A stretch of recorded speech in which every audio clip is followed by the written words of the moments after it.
नमस्कार दोस्तों। आजकल एक बार फिर छात्र आंदोलन चर्चा में है। लेकिन मेरे मन में एक सवाल आया। ये छात्र आंदोलन बदलाव के लिए हैं या इनका इस्तेमाल हो रहा है? और एक सवाल और, क्या हर छात्र आंदोलन सचमुच छात्रों के भविष्य के लिए होता है, या कभी-कभी छात्र सिर्फ चेहरा बन जाते हैं और असली खेल कहीं और खेला जा रहा होता है? यह सवाल मुझे इतिहास की तरफ ले गया। अगर इतिहास देखें तो भारत में छात्र आंदोलनों का लंबा इतिहास रहा है।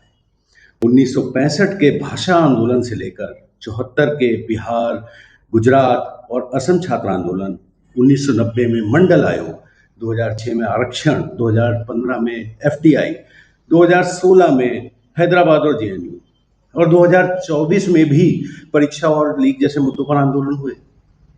आज 2026 में फिर छात्र आंदोलन राष्ट्रीय चर्चा का विषय बना हुआ है।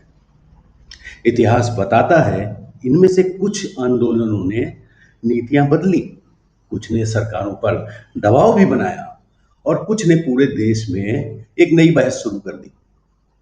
इतिहास ये भी बताता है, जब छात्रों की आवाज सही मुद्दे पर उठती है तो बदलाव भी आते हैं। लेकिन जब मुद्दे से ज्यादा भीड़ महत्वपूर्ण हो जाए तो सवाल पूछना और भी जरूरी हो जाता है।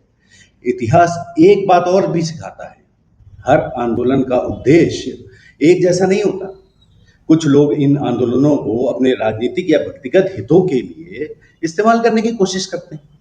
अगर कोई आपसे कहे चलो आंदोलन में, तो शायद पहला सवाल ये नहीं होना चाहिए किसके खिलाफ, पहला सवाल होना चाहिए किस लिए।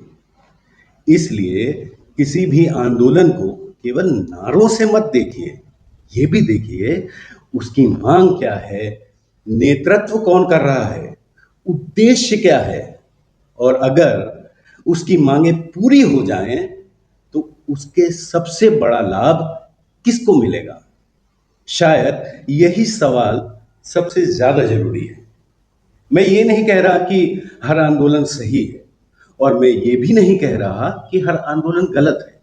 मैं सिर्फ इतना कह रहा हूं, किसी भी आंदोलन में शामिल होने से पहले या उसके समर्थन या विरोध से पहले आप एक बार खुद सोचिएगा जरूर।